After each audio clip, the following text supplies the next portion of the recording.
What's going on, ladies and gentlemen? This is Rich of Review Tech USA, and I enjoy shaving my chest with I can't believe it's not butter. I can't believe it's not butter. So if you have been following SOPA at all, also known as the Stop Online Piracy Act, you know that the judiciary vote for it.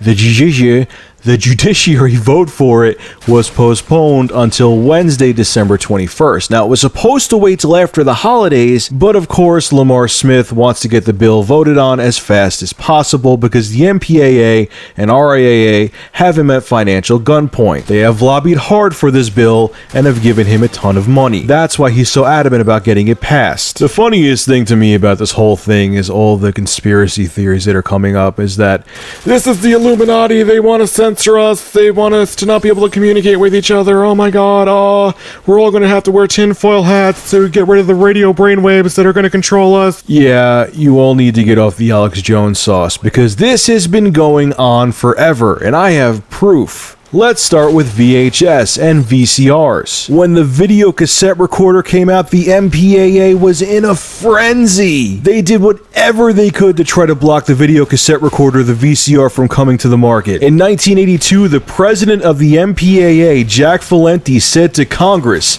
"I say to you that the VCR is to the American film producer and the American public as the Boston Strangler is to the women home alone." Well, unfortunately, Jack was wrong about that. It was because of the VCR that the movie industry blew up in the 80s. Billions upon billions of dollars were made because of VCRs and movies being brought over the VHS. People wanted to watch the movies at home. The VCR was the best thing that could have ever happened to the movie industry. He was so wrong about it. But of course, the Motion Picture Association of America had to go down kicking and screaming, so they implemented something called Macrovision. What Macrovision was is that if you tried to record a pre-recorded VHS tape, say you got a movie from a store and brought it home and tried to make a copy of it, you couldn't because there was a signal on there that recognized if one VCR was connected to another, and it would scramble the video signal, so all you would have was a jumbled mess on the screen. But like any other attempt from the RIAA and MPAA to stop piracy, it was easy to get around. There were these simple little battery-powered boxes you could get that actually stripped the Macrovision signal from the VCR tape, so all you had to do was connect the video output signal of your VCR to this box, connect the output of the box to another VCR, and boom, there you go, you can make a copy of a tape. These boxes were readily available,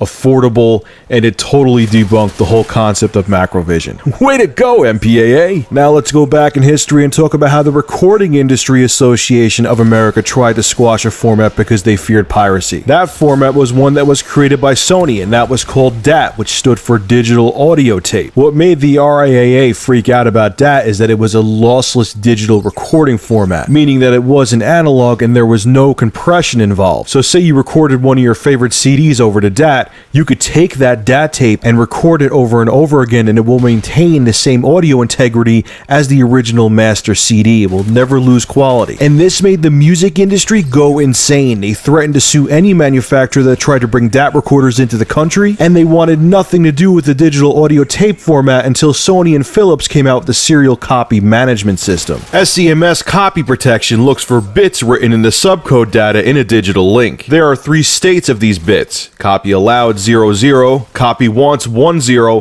and copy prohibited 11. If the source has the copy bit 00 and a copy is made of the source, the copy itself will have the bit set at 00 as well, allowing copies to be made from the copies. If the source has the copy bit set as 10, every copy of this material will have the bit set to 11, and making a copy from the copy would be prohibited. Okay, so let me explain that again in English. If you didn't get it, don't feel bad because that was really wordy. What happens is this, and this only counts for digital. If you record from a CD player to a DAT machine using analog cables, RCA cables, SCMS is null and void. It doesn't work that way. Say I have Nas's newest CD and I want to record that digitally using SPDIF. The CD, the master CD of Nas, would have the subcode 10 on it. Remember what that means? That means you can only record it once.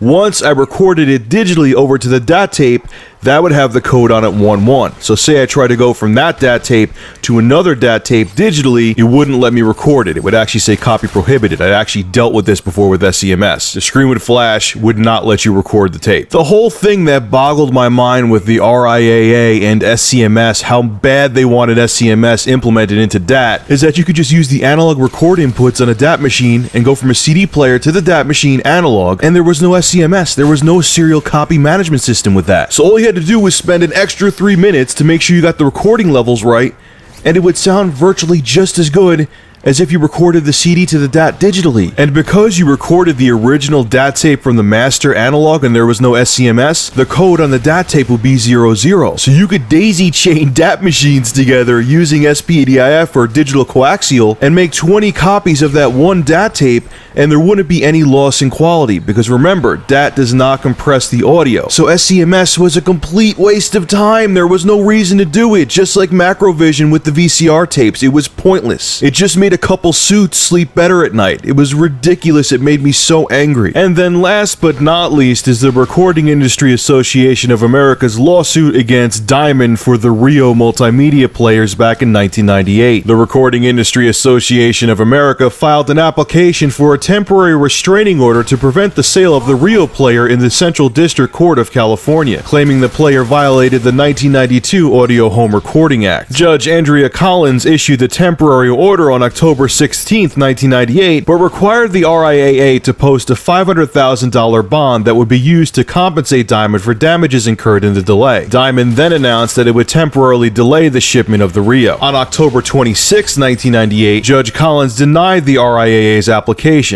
After the lawsuit ended, Diamond sold 200,000 players. Are you seeing the pattern here? Are you seeing that every time a new form of technology came out, that the RIAA and the MPAA and legacy media industries had to latch onto it and attack it and try to bring it down because they were afraid that it was going to cause them to lose money?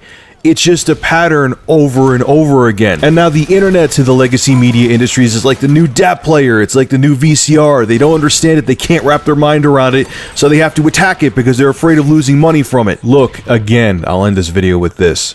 I understand that piracy is a huge problem, okay? You could go to btjunkie.org right now and download any video game, any movie, any album that you want to in a period of minutes, literally 5 to 10 minutes. It's a huge problem. I get it. But what the movie industry and record industry doesn't get is that grow and evolve with the times. Don't try to stifle the innovation to make more money, because it doesn't work. Look at history. I just proved it to you with facts. Look at what Steve Jobs did with the MP3 technology. Instead of ignoring it and hoping that it goes away and just trying to stifle it when it becomes a problem, he embraced it. He created the iPod, he created iTunes, and now it's a multi-billion-dollar industry. He realized where the tech was going. You guys, all you do when new tech comes out is try to fight it.